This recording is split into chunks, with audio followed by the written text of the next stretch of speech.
Welcome to a podcast about the adventures of a divorced entrepreneurial father.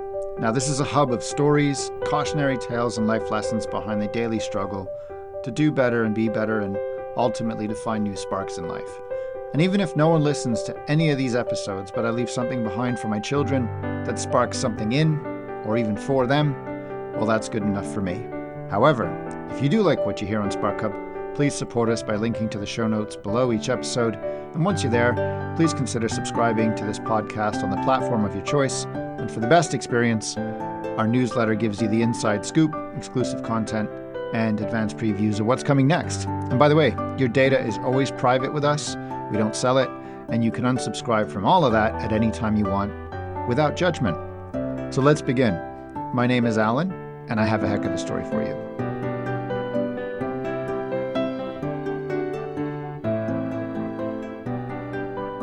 In this episode, I'm going to reconnect with someone in Australia named Ange. And it is my philosophy with SparkHub, as you've probably learned if you've listened to a couple of episodes, that beyond leaving some sparks for my children, it's my way of rediscovering my voice, re-sparking interest in life, and sparking other opportunities. And this conversation certainly meets that bar. Just for background, many, many years ago when I was doing AreYouMyWife.com, Ange was part of the story. I met her in Australia. She was good enough to take me on a road trip for a week and become a friend. And we had an adventure together that was purely platonic, although perhaps from her side there was a hope for more, but we remained friends. And I went on my path and she went on her path. And many years later, we discovered we had a hell of a lot in common and were facing many of the same challenges. So in this conversation, I've brought Ange back onto SparkHub to discuss how our lives have changed since we first met and the challenges we're facing. And she has, as you'll hear, faced a lot of the same challenges that I've faced. And not only that, she probably has a more of an open mind than I do, which I'm going to have to rediscover if I ever want to find love again. So we get into all that and we discuss lots of topics from polyamory to neuro-diversity, to how to manage finance with an ex-partner that you're still living with, to what are the plans you can make with someone that you've had children with, even though you're not married with them. We get into the nitty-gritty of all of that, the macroeconomic changes in the world, and really, hopefully, discover a few things from each other and discover that at the end of the day, your integrity is everything, and how you orient yourself has massive impact for not only yourself, but the children you've brought into the world. I get to be witness to so many people's darkest moments, and I get to help them come back out and find the light. It genuinely keeps my life in perspective. I learn so much from seeing the strength in my clients and the things that they have to work through and overcome. And I don't do the work for them. Like they come into my space and I just give them the tools, but they still have to pick them up and use them. And I think that's where I've gotten my capacity to kind of keep reevaluating everything. Have a direction, know where you're headed, but be aware that the way you think you're going to get there might have to be up for discussion at regular points. So without further ado, please enjoy this conversation with Ange, which was sparked many years ago and then came full circle many years later. Well, welcome back to SparkHub, Ange. I think the reason I wanted to get you back on is I thought we would have a one and done interview about what happened during Are You My Wife, how we met, the trip we took, the fact that I was confessing to you at the time I couldn't wait to get back to who became my wife. And then after that, we lost touch for a while, but it sounds like we've been living parallel lives. And I guess my place to start is how much the world has changed since you and I did a road trip across everything, across every conceivable societal metric, cultural metric, economic metric. And it sounds like all these years later that we're sort of living in parallel universes. And just to recap where I'm at, 48 years old, divorced now for nearly 2 years, still living in the house with my ex. But the good news is we have a sale, or we have someone who's proceedable, who's made an offer. So if all goes well in the next 3 to 4 months, we'll be out of that house and living our own lives. And I have no idea what that's going to look like, where I'm going to be, what's going to happen. But I think that's the big update since I last spoke to you is, after 17 months and a panic attack, if I'm honest. I should confess to you that a couple of weeks ago, I recorded with one of my best friends who was passing through the UK, because for the first time in my life, I had a panic attack where everything was piling on top of me, paying the bills, earning the money, trying to be around for my kids, trying to be a good ex-partner as much as I can be in a situation where you're not married or you're not with that person anymore. And I'd love to hear, what you've been through, because I'd love to get into it and understand what you're dealing with and how you ended up there. Why don't you give me a part? Yeah. Let's start with where we left off. You and I were friends a long time ago. We did this trip, and then what happened? You met and married someone. Start from there. Oh, well, I never actually got married, still unmarried. So that didn't quite ever get down the aisle. So I think we worked out, was it 2006, 7, roughly, when you were here? It must have been 2006, 7. That's right. Yeah. Yeah. So at the end of that year, it just sort of, I think I mentioned last time I had sort of, oh my goodness, I'm about to turn 30. And at the time, that felt very old. And so wanted to kind of look at what I was doing in my life and where I was going. I was already qualified, so I got my qualification as a psychologist, and I think I was just finally in like my first proper job getting to use my skills. I'd sort of bounced around through various placements and stuff that weren't quite really what I was trained to do. So that kind of felt like I was finally adulting properly. And then I was like, all right, well, I've got the job thing settled now for a while. Now I can focus on other areas of my life. And I was single and I was not in the body that I was really enjoying. And I was a bit overweight and I was about to turn 30. So my whole thing was, well, I can't do anything about my age and I can't do anything about my status relationship wise, but I can probably do something about my health. And so I took myself on a health kick, which led me into swing dancing. And then that became this passion that for all of the next year took me a whole lot of places and saw me develop sort of, I guess, a bit more independence, get a bit more of a sense of who I was. And then it was in the couple of years after that, in 2010, I met my kid's dad. And similar to yourself, we have oddly lived these weird parallel lives. We were together, we were engaged, but then I fell pregnant. Then the wedding never happened. And we stayed together, had a second child 4 years later. So I have a 12-year-old and an 8-year-old. And back in 2017, things were not feeling amazing for me. I was feeling like my universe had shrunk right down. I was no longer dancing. I was no longer doing much of anything. And the grind of like raising little kids and life just felt like it was just rinse, wash, repeat, a bit Groundhog Day. And I was sort of wanting more, but knew that there wasn't much more that I could get access to at that point just because of the demands of life. And that actually took us along a journey where we ended up sort of talking about our differences and the fact that he's much more of a homebody than I am. I'm a bit of an adventurer. And I just wanted to have the freedom to be able to get back out and enjoy my life and engage with the world. And so that took us on an interesting journey of an open relationship for a period of time, which was both chaotic, but also really good for me in terms of just feeling like I had choices again, an opportunity to go and just do stuff and see the world and have a bit of fun. When I say the world, like the world outside my back door. And then, of course, in 2020, I think, or 2021, COVID hit. Yeah. And then that closed like the universe back up again, which was fine. And it was during halfway through COVID where our relationship kind of got to this point where we are great mates and I think we always will be, but we were no longer like romantically involved, if that makes sense. And so that's kind of my situation. I live with my ex, my kid's dad. Will be sort of, I don't know how to count the anniversaries anymore because like we're still together but not together. So we've been living under the same roof, separated for 4 years. And so it'll be 16 years doing together in January, but 4 of those, no longer a couple. So yeah, we're just raising our kids. And the way we kind of navigated that with them was, well, mum and dad are no longer like boyfriend, girlfriend, but we are still a family. So we still do everything together as a family, but we date independently. So he had a partner in there for 6 years who he was monogamous with. And I had somebody there for a couple of years. And then I spent a couple of years single.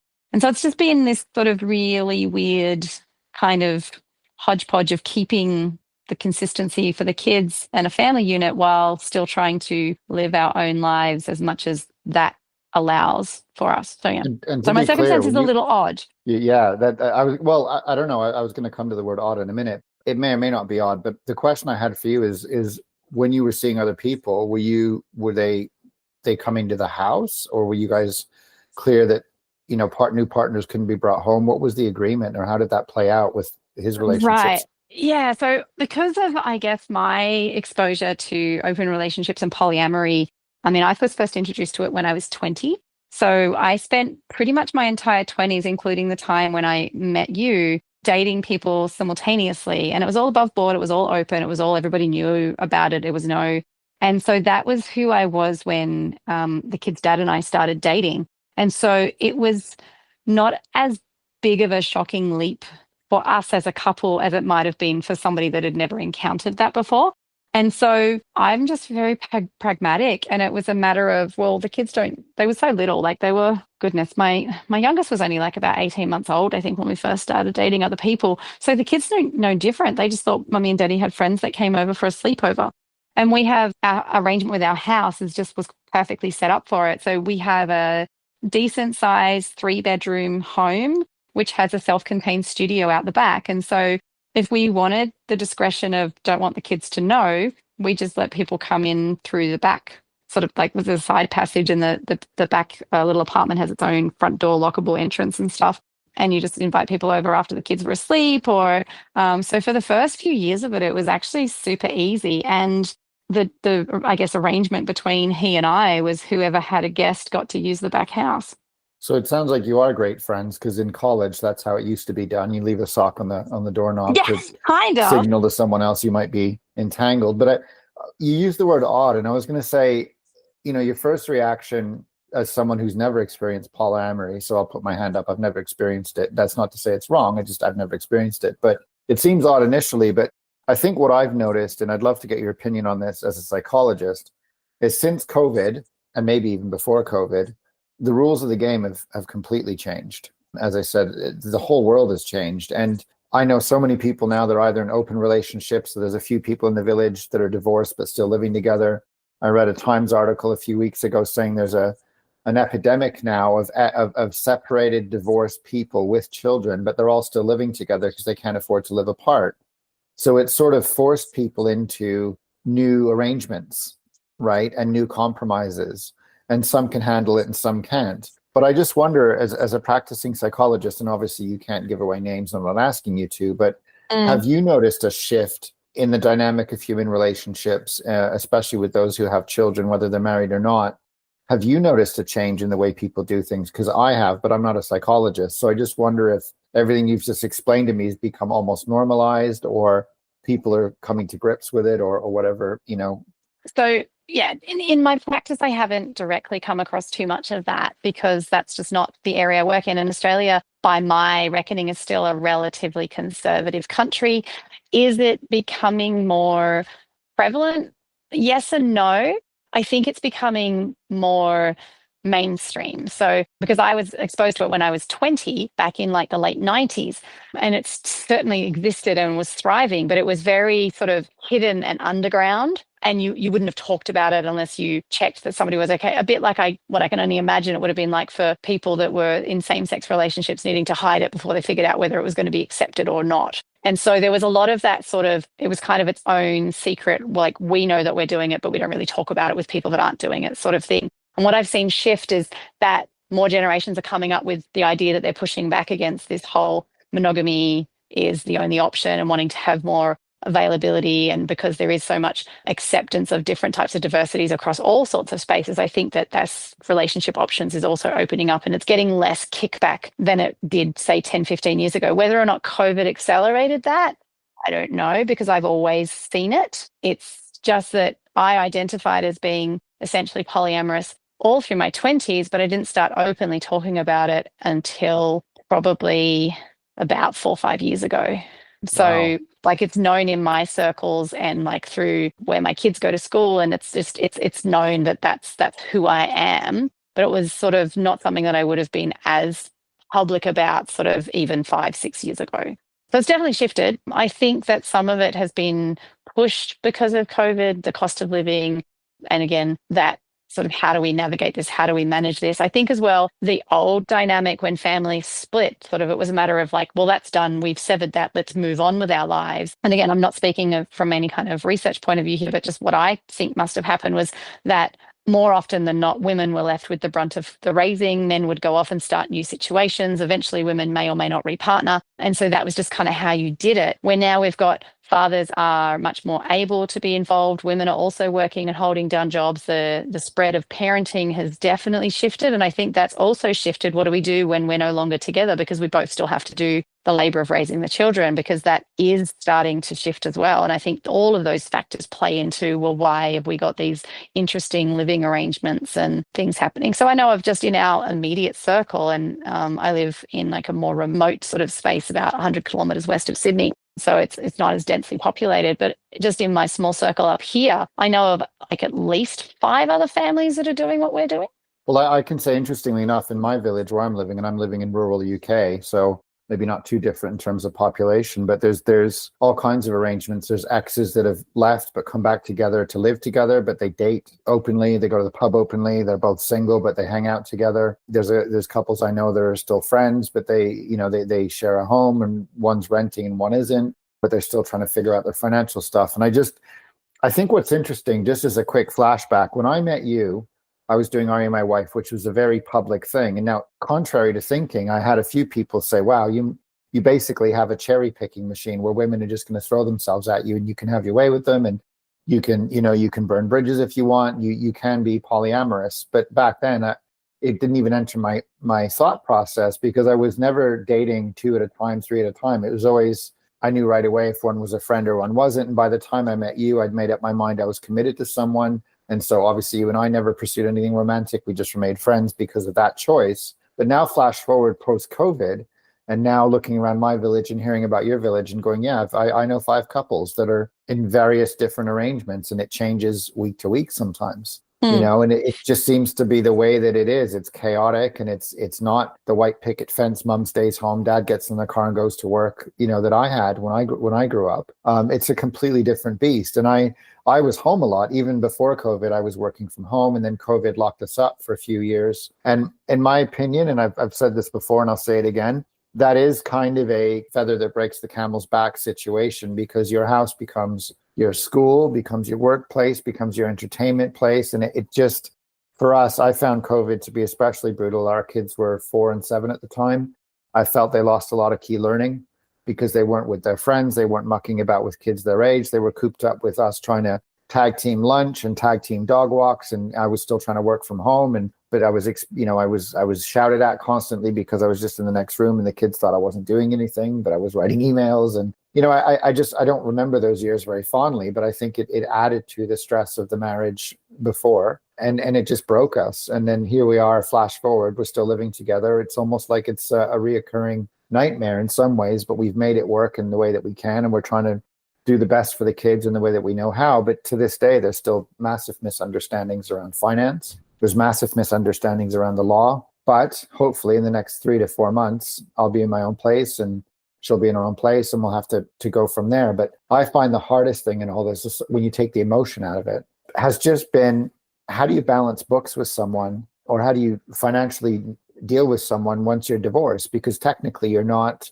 obliged to each other anymore, other than through financial orders, child support, court mechanics. But yet you still want the best for your kids, and you still don't know how much they earn, and they don't know what you earn, but there's always misunderstanding. So right now, that's the dilemma I'm dealing with.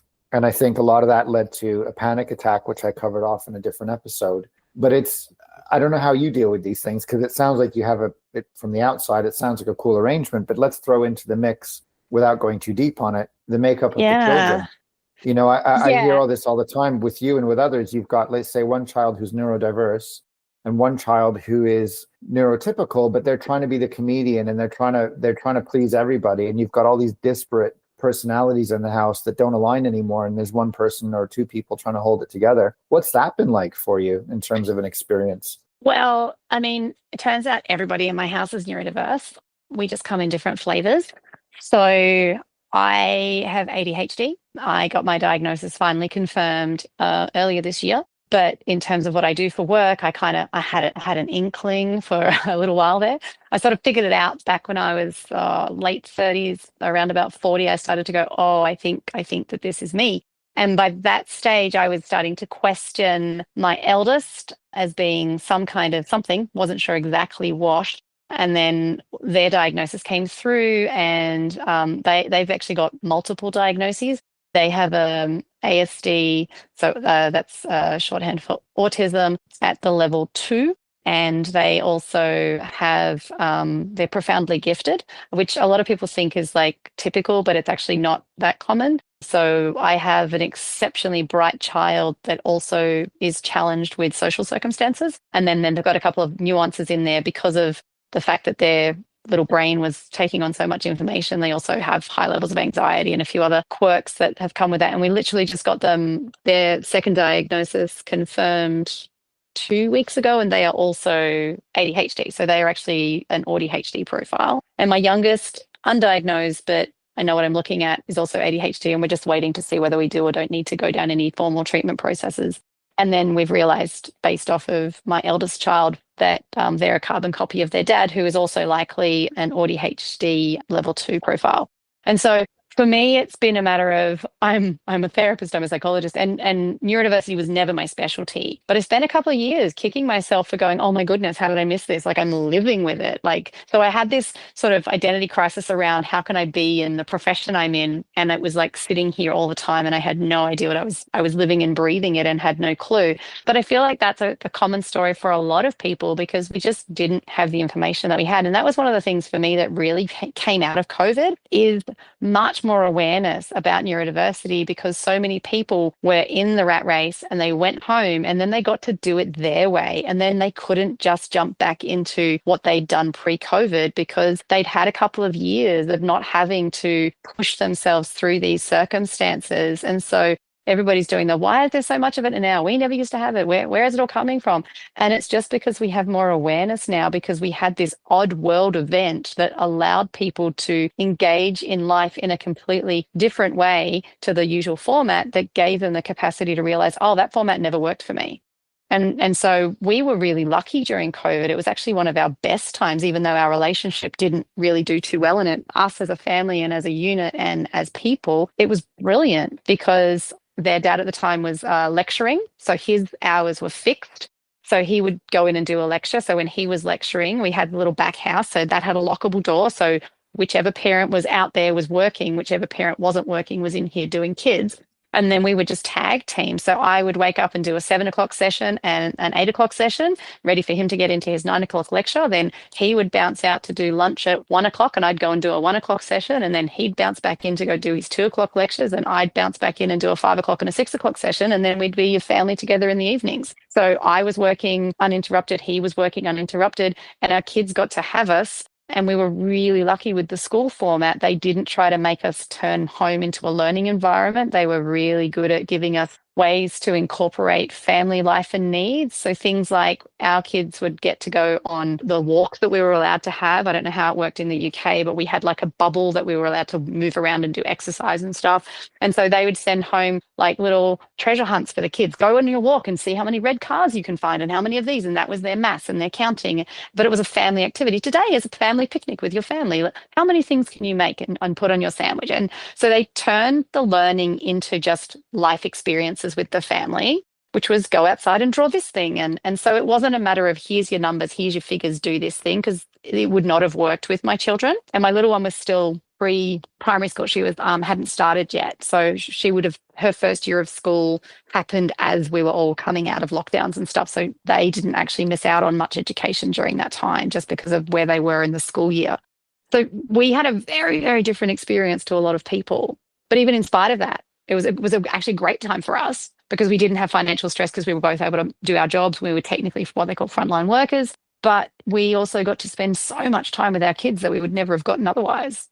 See, I hear stories like yours and I rejoice, but I think it's safe to say it wasn't like that for everyone. There were, no. just in my own circle, there was a lot of people that lost income, lost jobs, and then you lose all that money, and then you head into a cost of living crisis. And the time with the kids is stressful because you don't know how long you're going to stay in the house and those types of things. And I think how it worked in the UK was a little bit different, but I know for a fact, Canada and Australia seemed to me to be draconian from the outside. They had huge vaccination mandates and passports, and it seemed to be a lot more draconian, whereas in the UK, they sort of accepted a natural immunity a lot sooner. There was never a mandate to have to show a vaccination passport for anything. So it seemed a lot looser. But what I will complain about was our situation was my kids loved their school because it's a small school and they had great friends and everything. And it was just the uncertainty of, yes, you can go back this week. Nope, someone in a WhatsApp groups popped a test and now your bubbles burst and now you have to stay, everyone has to stay home for 10 days. So one minute you're getting their uniforms out and the next minute you're saying, okay, you can't go today. And it just really messed with them because they're very kinetic and they wanted to see their friends and they couldn't. And then when they did go back to school, the school smelled like bleach. And then my youngest developed a habit of overwashing his hands. To this day, he overwashes his hands to the point where his skin will crack. And I just remember how happy he was before COVID. And then after COVID, I think it's caused a long tail issue in my children because they're schooling. And to this day, we're homeschooling our eldest because of a similar thing, because of neurodiversity and schools not accommodating uniform policies, sensory issues. So I mean, I don't want to spend too much time on it, but if you throw into the mix, you're trying to do everything for your kids to give them the best life possible.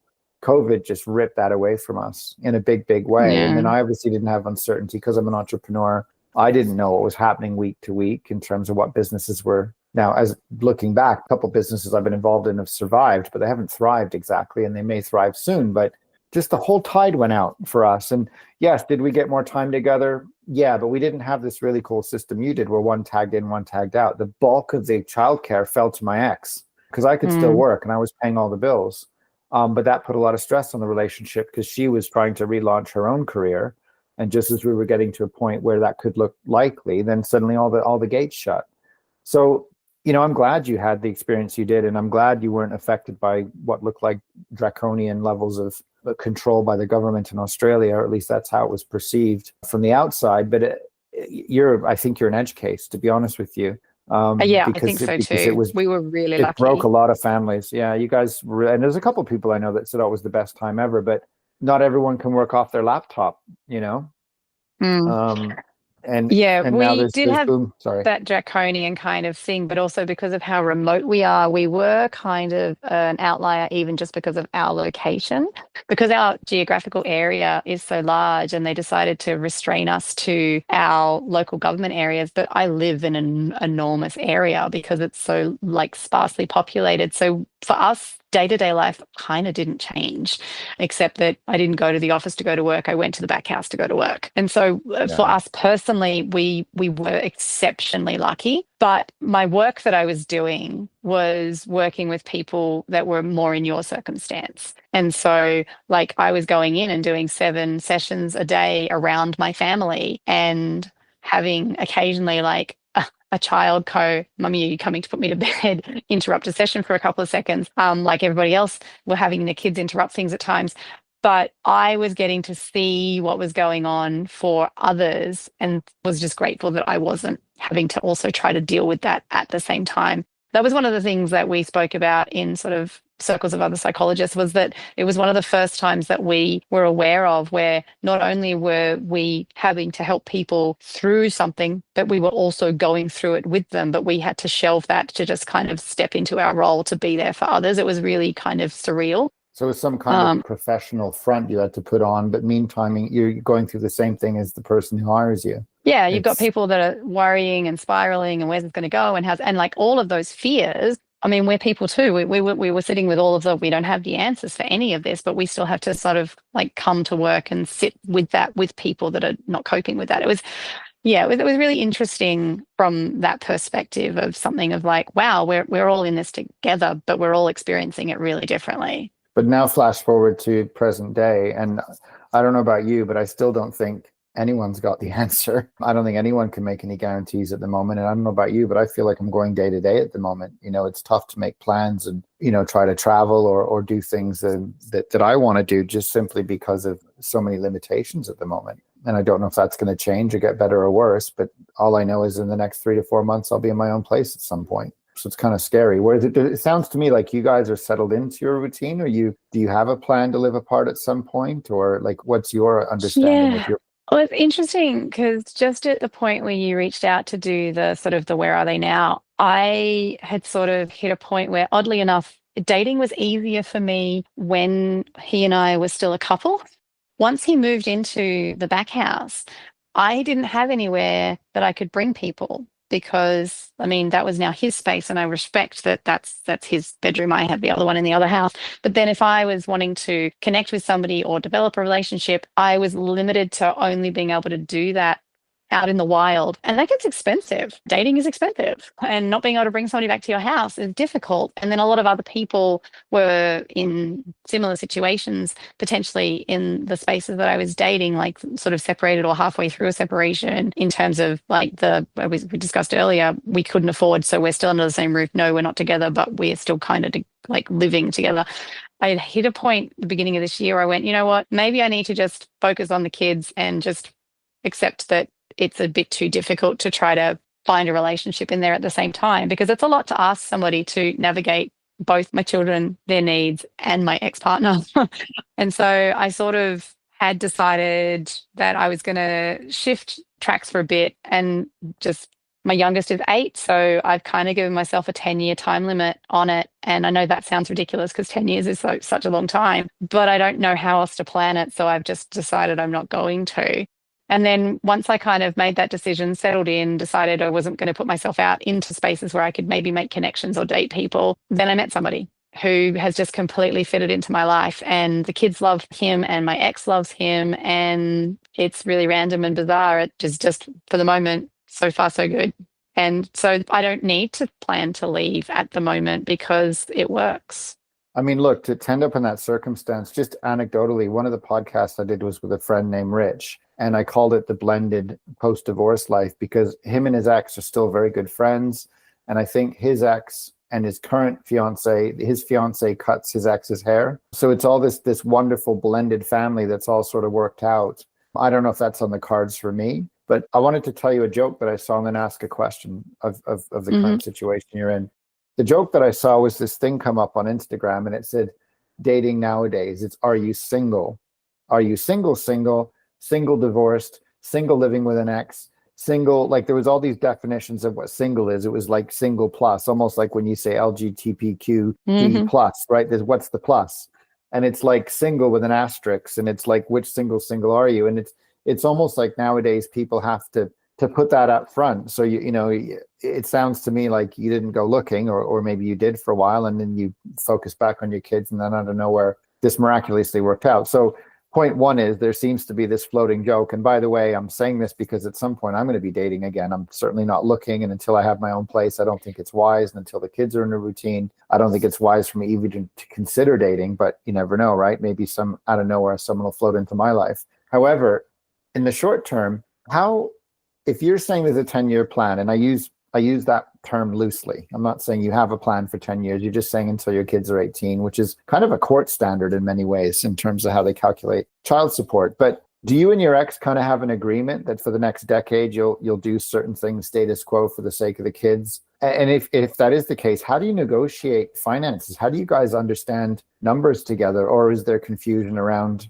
bills and earnings still? How do you guys navigate that financial relationship? Yeah, so I mean, I don't want to put a poor light on my ex because he is obviously not in a position to speak up in this space. But the reality is that he was never participatory in that while we were together, and he still isn't now that we're not. So basically, I just manage it all, and I likely probably will for a very long time. And I don't know that that's necessarily something that I would be recommending to anybody. In some ways, like on those days when it's harder, because like, yeah, I'm making it work, but I mean, we have our ups and downs. It's still a relationship of sorts, and it's not smooth sailing.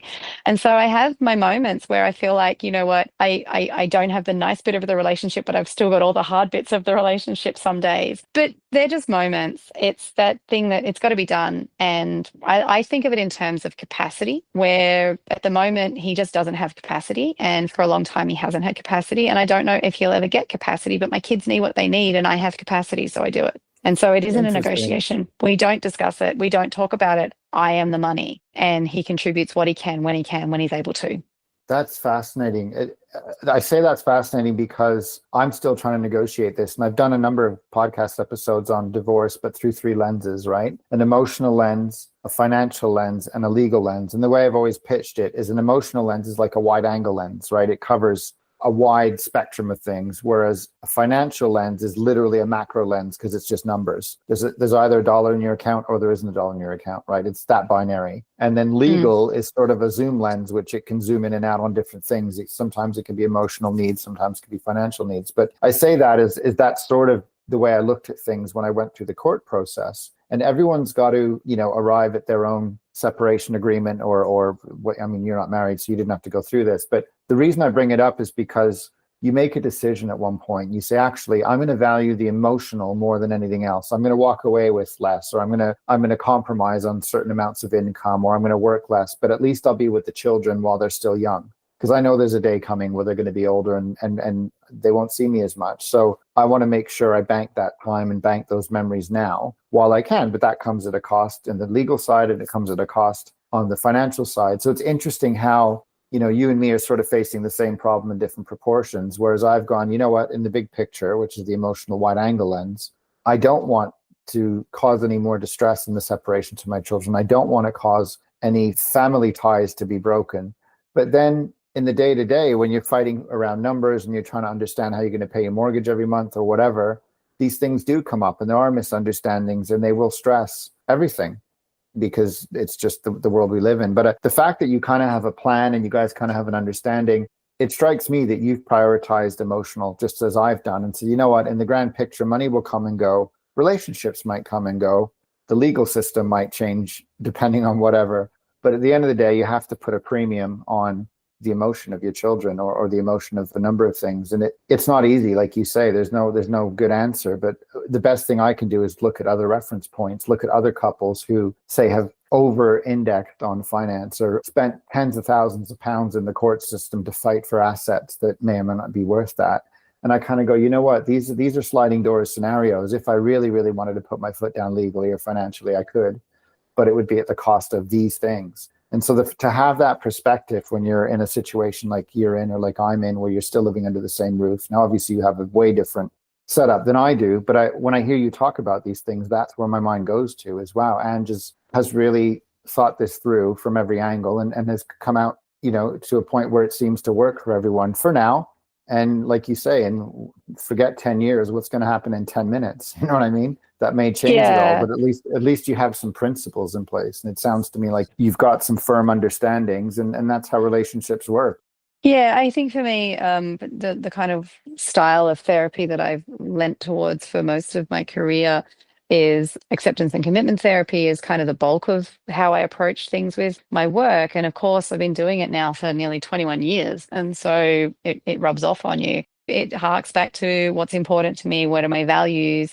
I don't want my kids to have to go through things that I went through. And so a lot of my parenting choices are around making sure that they get it better than I got. And my key for them really is just stability. But I have my moments, like I work a lot. I'm out of the house more. I have days when I come home where my kids will walk past me to their dad to ask him for something because they're so used to me being at work. Like that is not what my envisaged as my parenting journey as a mother. Like I wanted to be more available. I wanted to be more around. But again, it comes back to capacity. I could work less, but we would also not have access to some of the things that I also want to provide for them. And that requires money. So I'm in this sort of period at the moment of I'm actually looking at setting up my own business to gain some more financial freedom so I can actually go back to having a bit more of a hybrid life. But as you know, setting up businesses doesn't always go to plan, and there's a lot of hidden things that you need to do to keep them running. So I'm still in the setup stage with my business, but I do feel that within the next probably 6 to 12 months, I'll get back to having a more sort of balanced lifestyle where I'm aiming to go back to working a 7-day fortnight so I can have sort of 7 days that I'm either in the job and 7 days I'm not in the job. So I've got more of that balance again with my kids, which is what I used to have when their dad was able to maintain a higher income, but he's just not at capacity at the moment. And I can't plan my future around somebody else's capacity. I can only plan it around my own. And so that's what I'm doing.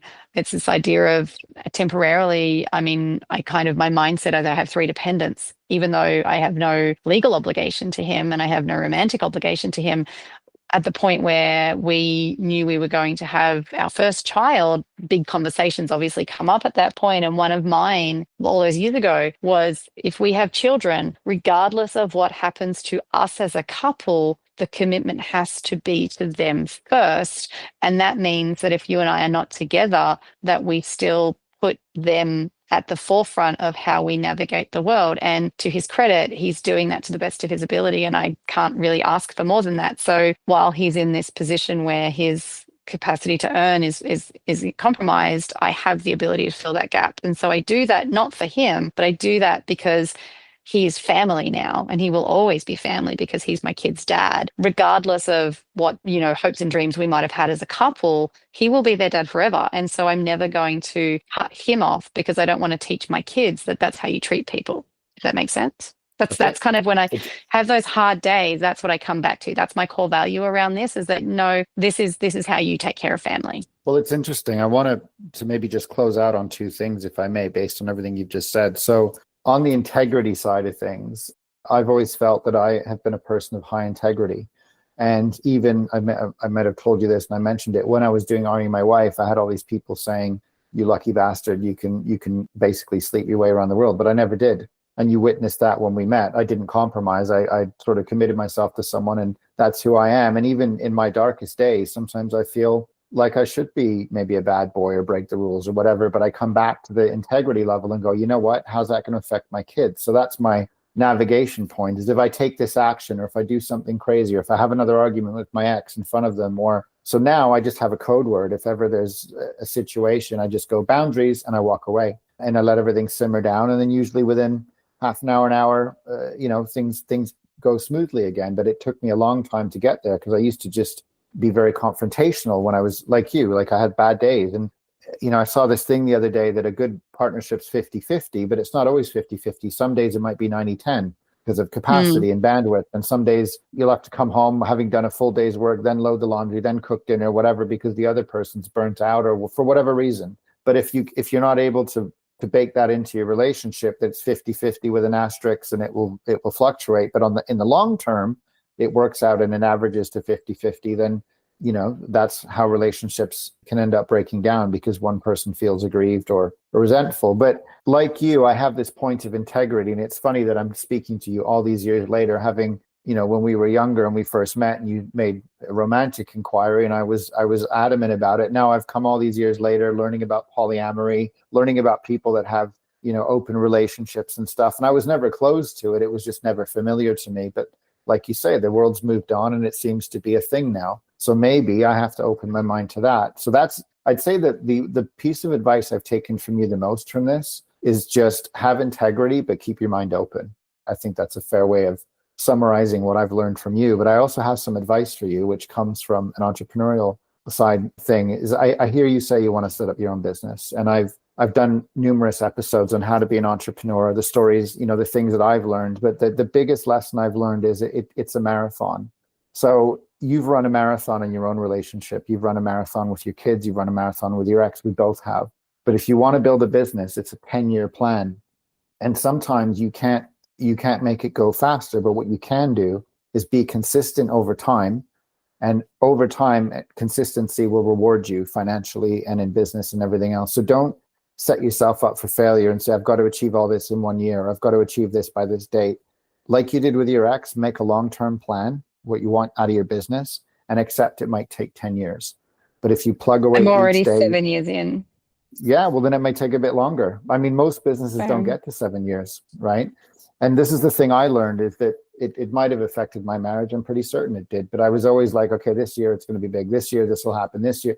None of it did. But 7 years later, like you, I started 7 years ago on this, and I have two thriving businesses that may not be, they may not be paying me a lot of money, but one day, if in the next 3 to 5 years, if those businesses pay off, it's a big payoff. It's retirement money. You know what I mean? So that's my advice to you: is don't beat yourself up, don't compare yourself to other people. The best expression I ever heard was from Warren Buffett, who's one of the most successful investors in the world, and he says. He has an expression that I keep reminding myself of every time I get frustrated. And he says, some things just take time. Some businesses just take time. You can't create a baby in 1 month by getting 9 women pregnant. A baby takes 9 months. And most of the businesses he invests in, they're in business for at least 10 years before he gives them a look. And then he invests in them for the next 20. And that's how he's been successful in every economy. He's been successful because he bets on the long term, and he bets on businesses that are consistent and that have integrity. And I think that's what I've learned from you today on the personal side is have integrity, have a plan, and everything you've taught me from the psychology point of view is what I learned in a business environment. Do you know what I mean? Mm. So all these years later, we're helping each other out and giving each other advice because we're living parallel lives. Everything you've said resonates with me, by the way, because all the dynamics between the children and the neurodiversity and trying to manage all that is what I face like you every day. And by the way, I've got loads of friends in the same boat, and we're all having to navigate educational environments that aren't bending. We're all having to negotiate the post-COVID world. What's AI going to do? My kids seem to be way smarter than me just by watching YouTube, which I don't know how I can keep up. But I think for me, it's just keep having conversations with intelligent people, and that's kind of, I suppose, another, what do you call it, bow in the quiver, or another feather in my cap, having spoken to you again after all these years, Thank you. Yeah, I mean, I think there's lots of different tangents from today's conversation that could be little deep dives on their own. But just circling back around to your sort of joke about what kind of single are you, the asterisks. On a similar vein, there was a meme floating around a while ago that was the idea of what it looks like when you're young and you meet somebody and you're sort of gazing at them and you're doing all this sort of stuff, and what your first date looks like compared to what your first date looks like after a divorce. And it's usually like you pull out the attachment style questionnaire and figure out what all of their bad habits are like so that you can see whether you guys are going to be a good match or not. And I it's think like a that baggage assessment, right? You're pretty assessing much, baggage. yeah. How much luggage Can do I? you come with and how well packed is it? 100%. So I think that one of my things in terms of the openness and my open-mindedness towards a lot of things in life, a chunk of it has come from my career. I get to be witness to so many people's darkest moments, and I get to help them come back out and find the light. And so it genuinely keeps my life in perspective. And I'm really grateful that I get the opportunity to do that. It's such a privilege. But I learn so much from seeing the strength in my clients and the things that they have to work through and overcome. And I don't do the work for them. Like they come into my space and I just give them the tools, but they still have to pick them up and use them. And I think that that's where I've gotten my capacity to kind of keep reevaluating everything. Have a direction, know where you're headed, but be aware that the way you think you're going to get there might have to be up for discussion at regular points. And so that's like the situation I'm in. It's always a matter of, am I still in balance with what I think I'm trying to achieve? Do I have evidence that I'm still achieving it? And if the answer is yes, and by achieve, I mean keeping my kids in a stable environment, helping them grow and develop to the best of the ability that I can provide that for them, then I will continue on this path. And then as soon as it looks like that's not working, then I'm going to have to reevaluate, well, what does it look like now? And so far, every time I get to that point of going, whoa, this doesn't feel right, I have been able to tweak it enough to get it back in balance again. And I think I just have to keep doing that indefinitely, really. Similar to yourself, my eldest is finding the transition to high school. We're our first year of high school this year, and it's tricky for them. But with their dad not being in typical employment at the moment, that actually means that we do have access to a parent who's at home when my kid has those days when they just nope out. They can't people, they can't whatever. And so it's not an equal contribution in terms of dollar for dollar, but he is able to contribute time in a way that I don't have the ability to because I'm bringing the dollars in. And so we're still working essentially as a team, but it doesn't fit with the model of what most people expect is supposed to happen, I say in quotations, because we have this idea that once you've broken a relationship that you've got to go your separate ways and divide everything up. And that's just not what we're choosing to do. At some point, eventually, I imagine we'll not live together. But interestingly, the last time I raised that conversation with him, I mentioned before he had a 6-year relationship. And I said to him at one point, I said, look, I don't think that your girlfriend's going to be okay with you living with me forever. So do you have an idea of where you see this going eventually? Like obviously after the kids are hopefully independent and doing their own thing. And his answer was just very sweet and very telling about the kind of person he is. And he's just like, but I like living with you. And he's like, and we've got to be around for the kids. So we'll be living together until they're like 40, won't we? And so, Oof. yeah, I know. But it comes from this place of he's just really, really sweet and a little bit oblivious to how some stuff works. And so that's why our situation works, is because I don't have to deal with the kind of I guess, tension and fights and things that I think you see in most relationships, because he and I are just not those sorts of people. I'm not saying we don't have disagreements, of course we do, but we don't ever get embroiled in, I don't even have a word for it because it's not my experience, but I see other people, they're constantly in arguments. They end up like sort of, there's a lot of tension, there's a lot of stress. Like we just don't have that between us. We have that because life throws that at both of us, but we just don't have that between us. And I just don't think we ever will. It just makes it a workable situation. And I've just been lucky in some regards that I've been able to like maintain what we started to build together, even though it's not going to continue to grow in the way I expected. It's not something that I just have to dissolve and pick up and start over again from. I get to continue to add to it. It's just growing in ways that we never expected.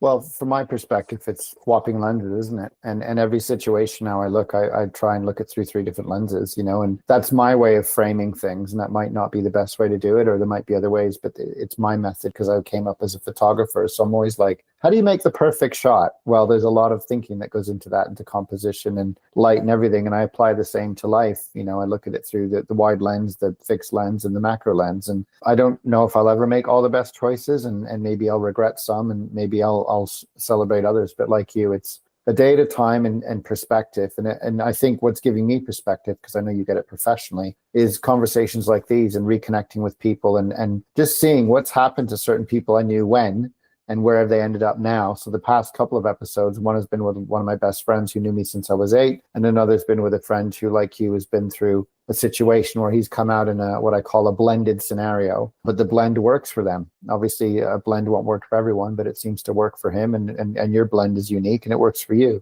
So all I can say is, thanks for coming on and doing an episode with me and going on a journey with me like we did. This is not necessarily a road trip like we did the first time, but, between the UK and Australia, we managed to cover a lot of ground on things. So, thank you for your time for coming on today. I really appreciate it. Yeah, no, thanks for having me. Anytime. If there's any other topics that we can dig in together, I'd be happy to go down those journeys as well. That's good to know. Thank you for listening. To support SparkHub, please have a look at the show notes below this episode or visit thesparkhub.com to sign up for our newsletter, which offers exclusive inside scoops. Just quickly, the music you're hearing is composed by Shi Haoyan, and the audio engineering is done by Emily Chung. My name is Alan, and I hope that you dream big and something sparked in you today.